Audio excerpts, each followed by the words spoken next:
அறிஞர் அண்ணா அவர்களுடைய 56வது ஆண்டு நினைவு நாள் ஆகிய இன்றைக்கு நம் மாநில உரிமைகளையும் திராவிட சமுதாயத்தினுடைய கலை, பண்பாட்டு, நாகரிகம் இவைகள் காப்பாற்றப்பட வேண்டும், போற்றப்பட வேண்டும், பாதுகாக்கப்பட வேண்டும் என்று சொன்னார்களோ அதே நிலை இன்றைக்கும் தொடருகிறது.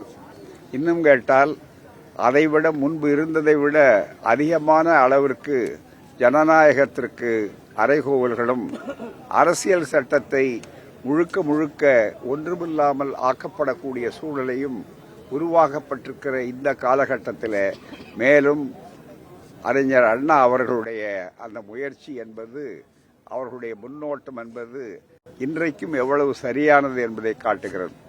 தந்தை பெரியார் அவர்களால் ஆளாக்கப்பட்டு மிகப்பெரிய அளவிற்கு அடித்தளத்தை திராவிட மாடல் ஆட்சிக்கு அமைத்தவர் பேரறிஞர் அண்ணா. அதற்கு பிறகு கலைஞர், இன்றைய முதல்வர் ஸ்டாலின் என்று அது தொடர்ச்சியாக வருகிறது சொன்னால் ஆட்சிகள் காட்சிகளுக்கு அல்ல, வீழ்ச்சிகளுக்கு, இனத்தின் வீழ்ச்சிகளுக்கு என்பதை ஒவ்வொரு நாளும் நிகழ்வுகளை நடத்தி கொண்டிருக்கிறார்கள்.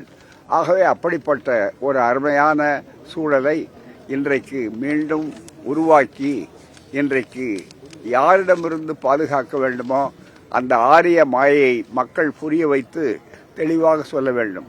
ஆரிய மாயை என்பது கூலிகளை ஏவுவார்கள், இன்னும் பல வீழ்ச்சிகளை உண்டாக்குவார்கள். எனவே அவைகளையெல்லாம் எதிர்நோக்க வேண்டும் என்று அண்ணா அவர்கள் தந்தை பெரியாரிடத்தில் கற்ற பாசறை பாடத்தை தெளிவாக சொல்லியிருக்கிறார்கள்.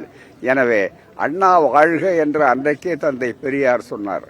அண்ணா மறைந்தார், அண்ணா வாழ்க என்பதுதான் தந்தை பெரியார் அவர்கள் எழுதிய ஒரு செய்தி.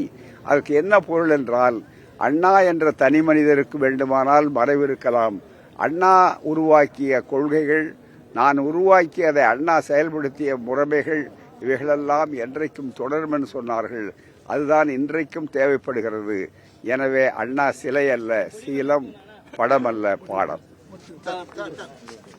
பெரியார் மண்ணல்ல, பெரியாரே ஒரு மண்ணு தான் சொல்லிட்டு சீமான் பேசிட்டாரு. பைத்தியக்காரர்களுக்கு நாங்கள் எப்போதும் பதில் சொல்வதில்லை. வெறிநாய்களுக்கு என்ன விளைவோ அந்த விளைவுகளை தெளிவாக செய்வார்கள். மனிதர்களுக்கும் பகுத்தறிவாளர்களுக்கும் மட்டுமே பதில் சொல்லி பழக்கப்பட்ட நாங்கள் இப்படி கீழிறங்க விரும்பவில்லை.